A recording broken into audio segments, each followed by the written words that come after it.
యేసు మన రక్షణ శ్రామికుడు. దేవుడు నిరంతరం పనిచేస్తూనే ఉంటాడు. ఆయన పని ఒక్క రోజులో అంతమయ్యేది కాదు. నిత్యం నూతనంగా సృష్టి జరుగుతూనే ఉన్నది. యేసుక్రీస్తు తన పనిని తన తండ్రితో కలిసి ఎల్లప్పుడూ చేస్తూనే ఉన్నాడు. విశ్రాంతి మానవులముగా మనకే అవసరం. మనకే అలసట ఉంటుంది, కానీ దేవునికి అలసట లేదు. మనము నిద్రించు సమయములోనూ మేల్కొను సమయములోనూ దేవుడు పనిచేస్తూనే ఉన్నాడు. సృష్టి కార్యము కొనసాగుతూనే ఉన్నది. సృష్టి ఆరంభము నుండి లోకాంత్యము వరకు అవిశ్రాంతంగా దేవుడు పనిచేస్తున్నాడు. దేవునితో పోల్చుకుంటే మన శ్రమ చాలా చిన్నది. శ్రమ విలువ చాలా గొప్పది. శ్రమను చులకనగా చూడకూడదు. శ్రమించేవారు ఎప్పుడూ సంతోషంగా ఉంటారు. శ్రమించడం కష్టంగా భావించేవారు ఎప్పటికీ సంతోషంగా ఉండలేరు. కొన్నిమార్లు చిన్న పని చేసి కూడా పెద్ద కొండను మోసినంతగా అలసిపోతాము. శరీరము అలసిపోయినా ఆత్మీయంగా అలసిపోకూడదు.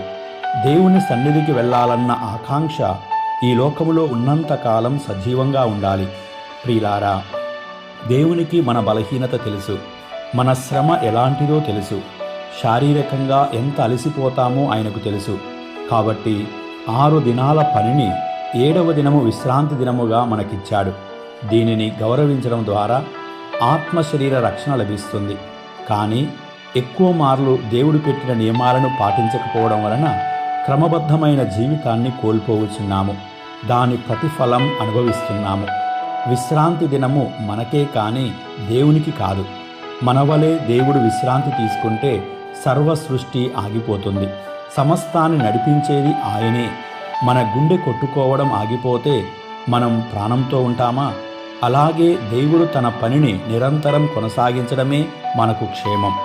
దేవుడు మన క్షేమమే కోరుకుంటాడు కాబట్టి తన పనిని ఎప్పుడూ ఆపివేయడు.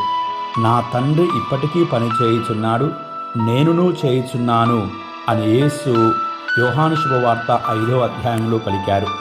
తండ్రి చేసే పని సర్వ సృష్టిని నిత్యం పునరుద్ధరించడం, నూతన సృష్టిని చేయడం, తాను చేసిన సృష్టి క్రమముగా ఉండునట్లు చేయడం, సమస్తమును తన ఆధీనంలో ఉంచుకొని నడిపించడం.